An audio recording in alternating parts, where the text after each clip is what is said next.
8 de la mañana con 30 minutos, 8 con 30 minutos ya. Saludamos con nuestra segunda invitada. Nos acompaña vía telemática Juanita Francis, presidenta del colectivo Mujeres de Asfalto y activista de los derechos humanos en Esmeraldas. El país sigue conmocionado por no conocer el paradero de los 4 niños desaparecidos a manos de quienes estaban en la obligación de protegerles, de cuidarles, porque son fuerzas de seguridad del Estado supuestamente que están trabajando dentro de una disposición gubernamental, presidencial, de darnos seguridad a los ecuatorianos que nos han metido en un conflicto armado interno.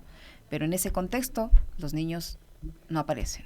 Juanita, ¿cómo está? Buenos días, bienvenida. Antes de topar este tema, yo quisiera su opinión como mujer, como activista de los derechos humanos respecto a la forma, cómo se ha tratado durante todo este tiempo y se continúa maltratando, digámoslo así, a la vicepresidenta de la República, que más allá de cualquier tema político es una mujer, es una política, y pese a que ha ganado una acción de protección, hay una sentencia judicial que debería cumplirse. El presidente de la República la ha ignorado y ha decidido enviarla nuevamente a Turquía sin dejarle ejercer su cargo acá en el Ecuador en momentos tan complicados como los que se avecina en una campaña electoral. ¿Qué opinión le merece desde su punto de vista feminista, desde su punto de vista de activista de los derechos humanos y desde su punto de vista de mujer?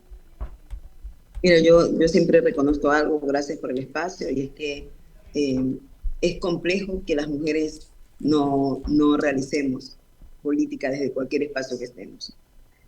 Sí molesta mucho lo que está pasando con la actual vicepresidenta y creo que eh, ha sido como la forma más perfecta de ejemplificar cómo el gobierno de Daniel Noboa instrumentaliza la justicia, pero además cómo la violencia política se transforma en una herramienta de gobernabilidad para él.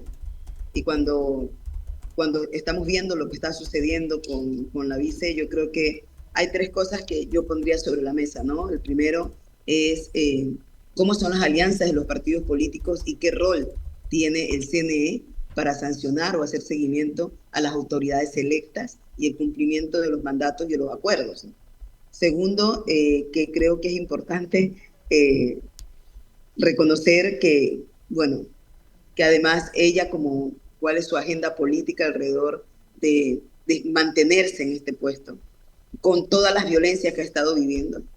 No sé, yo escuchaba al otro compañero decir que es un poco de masoquismo de su parte. Yo creo que el problema es que las mujeres en política constantemente las violencias las viven de varios sectores, ¿no? Y quizás en medio de tanta negación a ocupar la política es importante también reafirmar cuál es la misión que tenemos para estar ahí. Y el tercero, que creo que desde diferentes espacios nosotras reinventamos el acceso al poder, pero el problema es que el poder no puede ser una agenda clientelar de los partidos políticos. Y es algo que está pasando constantemente en Ecuador, que lo vemos. O sea, no es accidental que no veas personas negras en el Ejecutivo.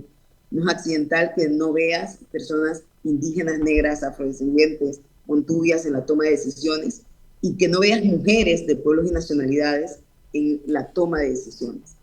Creo que la agenda de Daniel Noboa la gente lo hace pasar como un tipo ingenuo que no sabe de gobernabilidad. No, el tipo la sabe.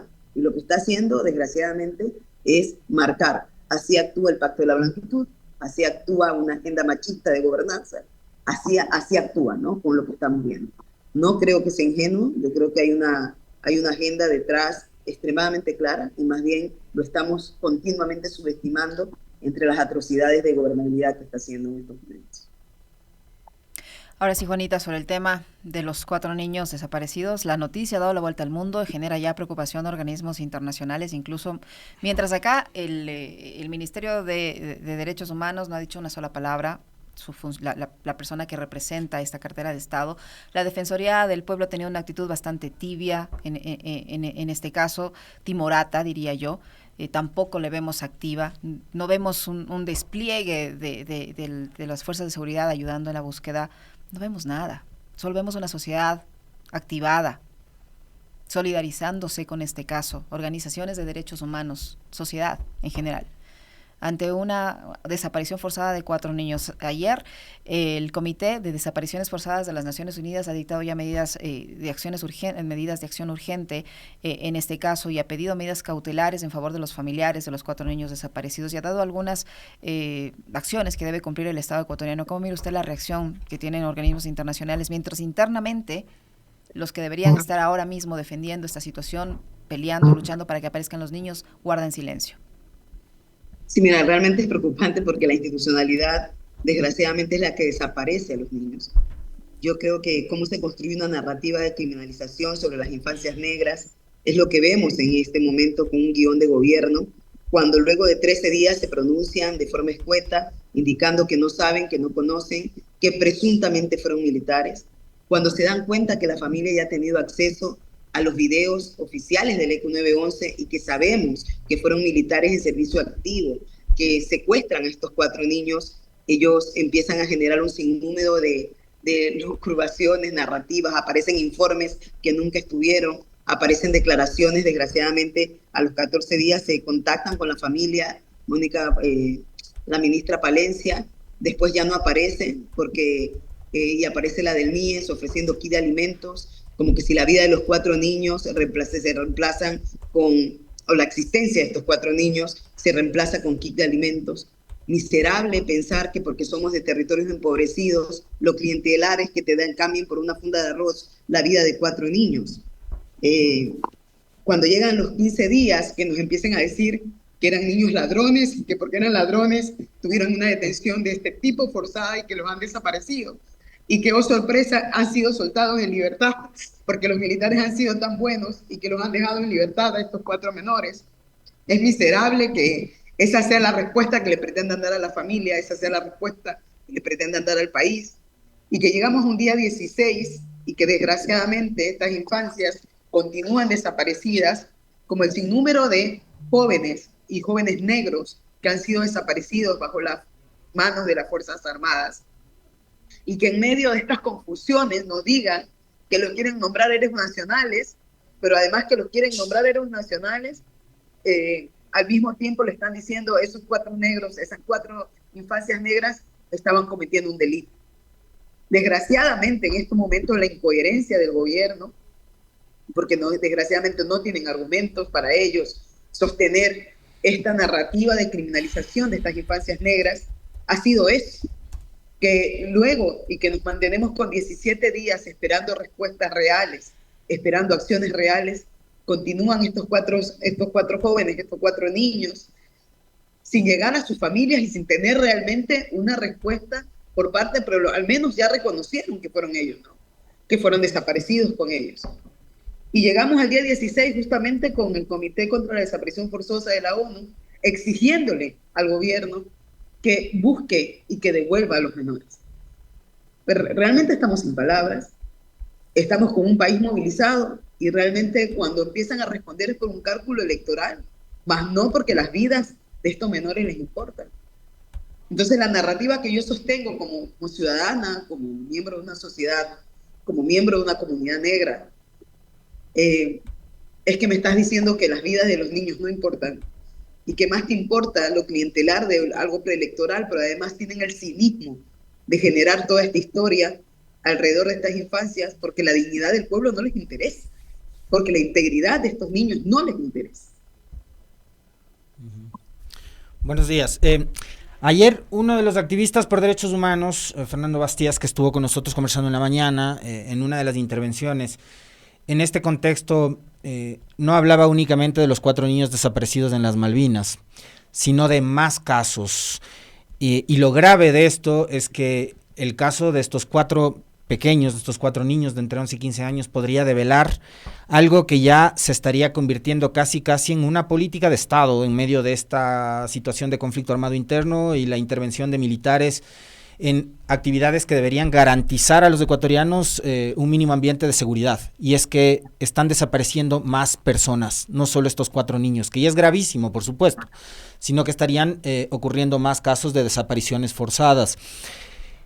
Yo le quiero pedir una opinión sobre esas declaraciones y saber si es que tiene usted más información.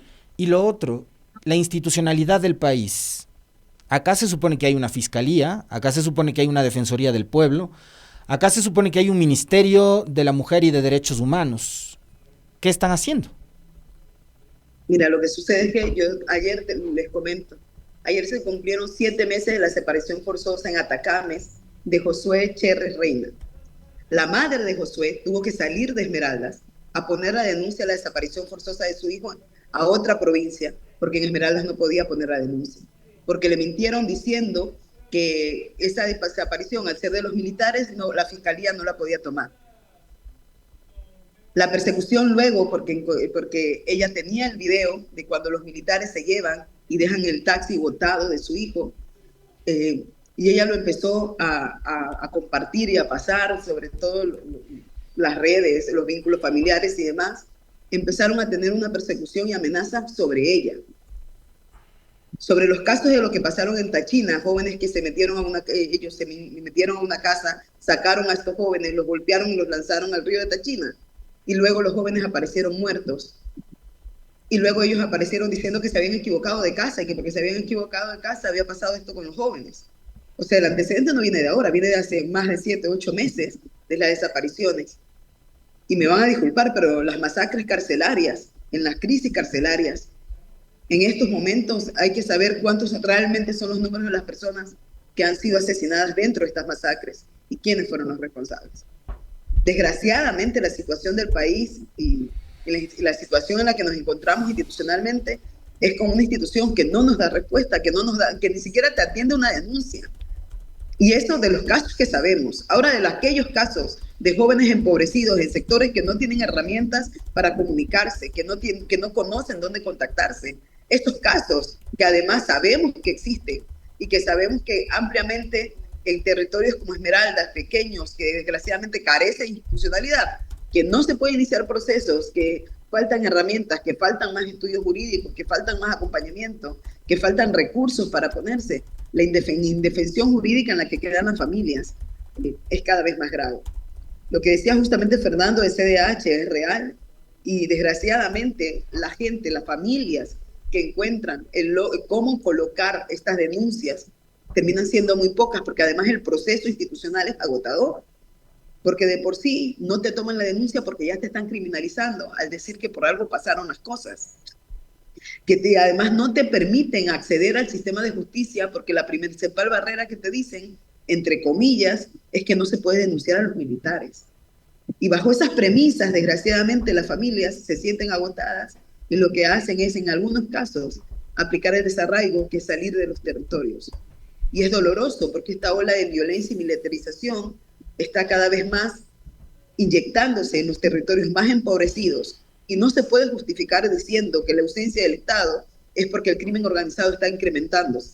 Si el crimen organizado crece en los territorios es porque el Estado no existe, porque la presencia del Estado es cada vez más nula, porque la inversión pública en esas comunidades empobrecidas es cada vez menor y no se puede pensar que el acceso a derechos es un privilegio para unos cuantos y para la gente empobrecida se transforma solamente en una aspiración.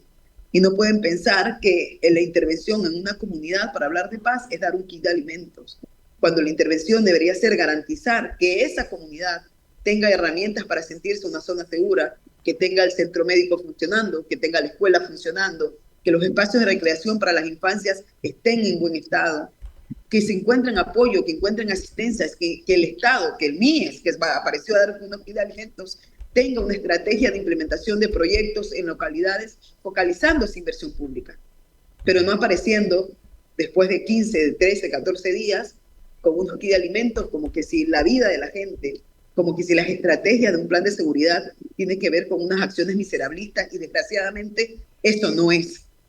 Y no pueden pensar que las vidas de los pueblos, de las nacionalidades, de las comunidades empobrecidas es una moneda de cambio por un proceso electoral. Y no es una constante de responsabilidad de las instituciones del Estado que además deben contar con todo lo necesario para que integralmente intervengan las comunidades. Juanita, ¿se puede creer en la palabra del presidente de la República que ha dicho que que ha dispuesto que se realice la búsqueda, que se va a sancionar caiga quien caiga? Y obviamente esto en el contexto de esas declaraciones tan fuertes, en el sentido de declarar héroes a niños que están desaparecidos. Ahora uno tiene que desaparecer para que le declaren héroe.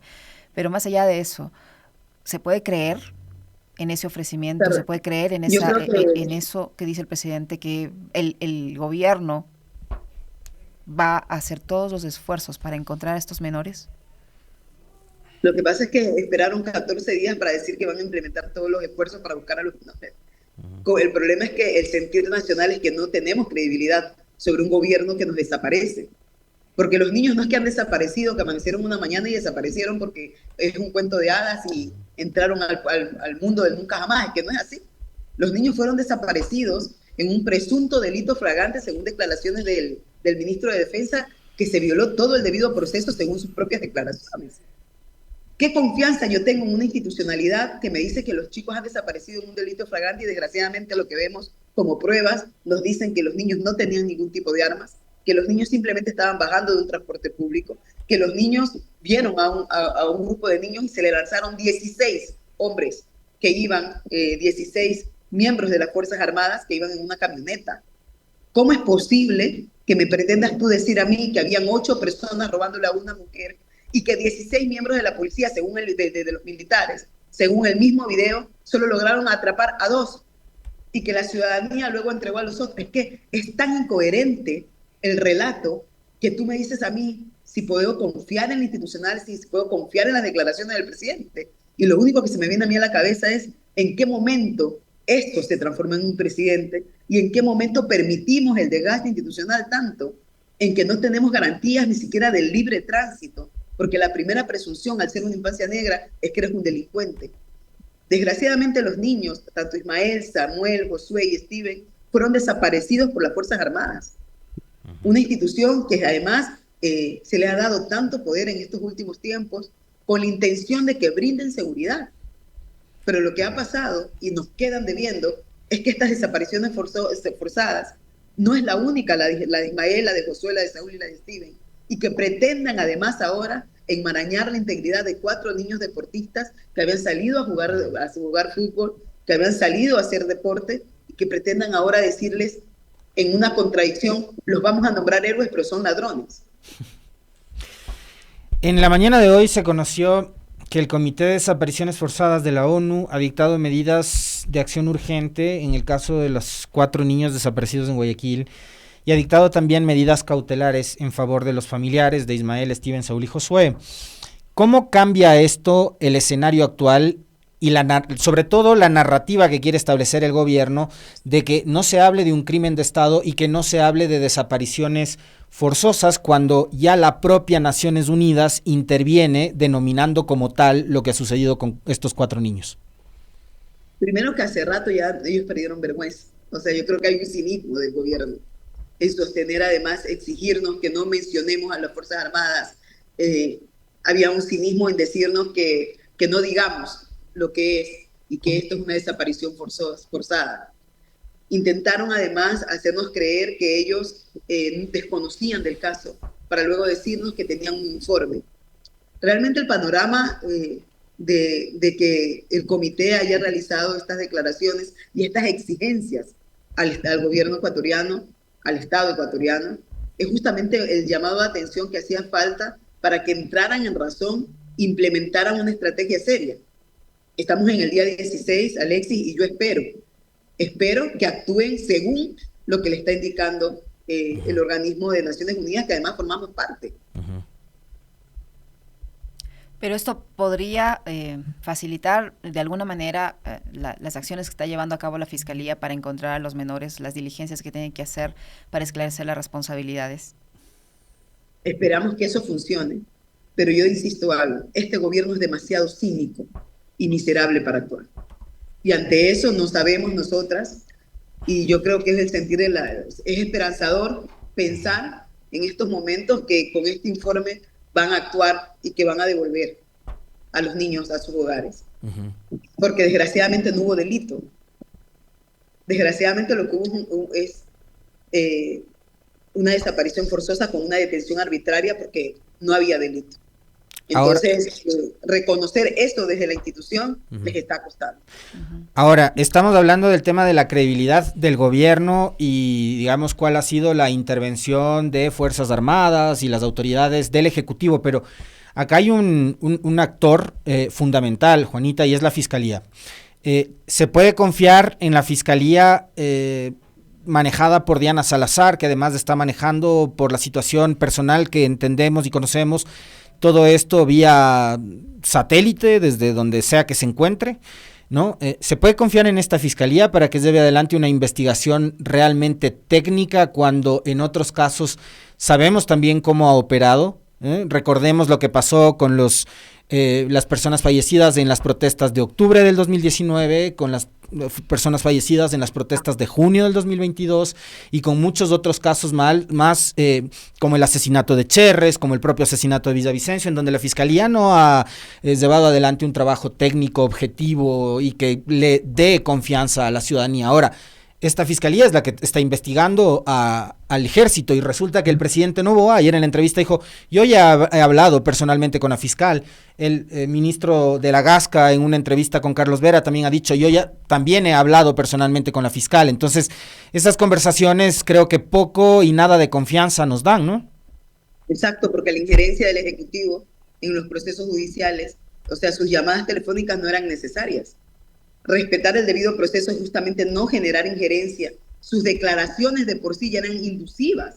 Las declaraciones que hacen en el día 13, cuando se pronuncia la ministra Pralencia, el ministro de Defensa, desgraciadamente con las policías, con las Fuerzas Armadas y demás, esa injerencia discursiva que hicieron mediáticamente, primero diciendo que no sabían si eran militares y después diciendo que se iban a permitir el proceso, esa injerencia, esas llamadas, desgraciadamente eso violenta cualquier investigación, porque además son inducidas ¿para qué? Para generar primero una narrativa de quiénes son los malos y quiénes son los buenos, para además poner sobre la mesa un discurso innecesario y es innecesario para nosotras, pero que desgraciadamente es la agenda justamente de cambiarlo, ¿no? De transformar en delincuentes a los niños desaparecidos.